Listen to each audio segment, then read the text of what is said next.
Hi friends, welcome back to my channel. ఇవాల్టి వీడియోలో వచ్చి నేను దొండకాయ మసాలా కూర ఎలా చేయాలో మీకు చూపించబోతున్నాను.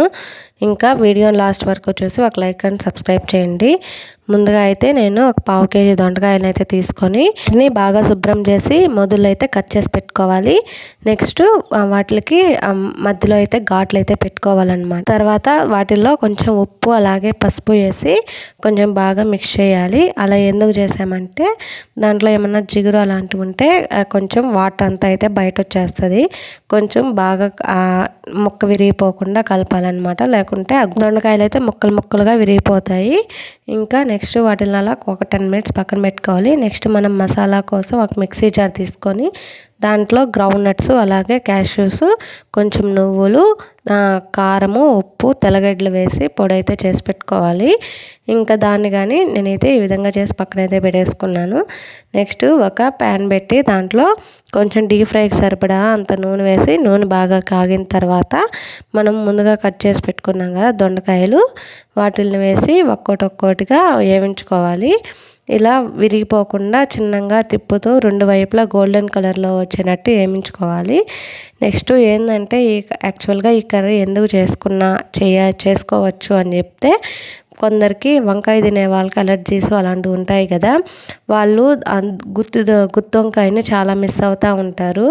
సో దాని బదులు ఏంటంటే ఈ విధంగా దొండకాయని వేసి చేసుకుంటే సేమ్ అదే టేస్ట్తో అయితే మనం ఎంజాయ్ చేయొచ్చు. నెక్స్ట్ అదే ఆయిల్లో కొంచెం లవంగాలు, చెక్క అలాగే జీలకర్ర, సోంపు అన్నీ వేసి కొంచెం ఫ్రై చేసుకోవాలి. నెక్స్ట్ అవి ఫ్రై అయిన తర్వాత అయితే మనము ఆనియన్స్ కొంచెం ఎక్కువగానే వేసుకుంటే గ్రేవీ అనేది కన్సిస్టెన్సీ బాగుంటుంది అనమాట. నెక్స్ట్ అలాగే అవి వేగిన తర్వాత పచ్చిమిర్చి, టమాటా అలాగే కరివేపాకు వేసుకోవాలి.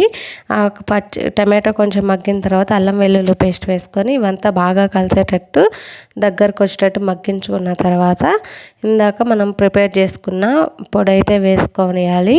ఇంకా దీంట్లో కావాలంటే మనం పులుపు కోసం చింతపండు యాడ్ చేసుకోవచ్చు. నేనైతే ఇక్కడైతే చింతపండు అయితే యాడ్ చేయలేదు. తర్వాత మనకు కన్సిస్టెన్సీకి తగ్గట్టుగా కొంచెం వాటర్ యాడ్ చేసుకోవాలి. కొంచెం లూజ్ టెక్స్చర్లోనే చేసుకుంటే అది బాగా మగ్గి ఇంకా దొండకాయలు వేసేటప్పటికైతే ఇంకా బాగా గట్టిగా అయితే గ్రేవీ అవుతుంది. అలాగే ఇంకా మనం కారము అలా సరిపోకపోతే కారం వేసుకొని, ధనియాల పొడి వేసుకొని, కొంచెం గరం మసాలా వేసుకొని కొంచెం దగ్గరకు వచ్చిన తర్వాత ఇందాక మనం ఫ్రై చేసి పెట్టుకున్న దొండకాయలు ఉంటాయి కదా, అవి కానీ వేసేసుకోవాలి. మసాలా అలాగే ఉప్పు కారం అంతా దొండకాయలకి బాగా పట్టేలాగా అన్ని వైపులా కలిపి కొంచెం సేపు మూత పెట్టి మగ్గించుకోవడమే. ఈ విధంగా చేస్తే వేడివేడిగా దొండకాయ మసాలా కర్రీ అయితే రెడీ అయిపోతుంది. ఇది చపాతీలోకి అలాగే అన్నంలోకి అయితే చాలా బాగా ఉండింది టేస్ట్ అనేది. ఎప్పుడు తినేలాగా వంకాయతోనే కాకుండా ఒక్కసారి ఈ విధంగా దొండకాయతో ట్రై చేసి చూడండి. ఈ విధంగా పైకి ఎంత నూనె అంతా తేలిపోతే కర్రీ అయితే రెడీ అయిపోతుంది. ఇదన్నమాట ఇవాల్టి వీడియో నచ్చితే లైక్ చేయండి, ఎలా ఉందో కామెంట్ చేయండి, ఛానల్ని సబ్స్క్రైబ్ చేయండి.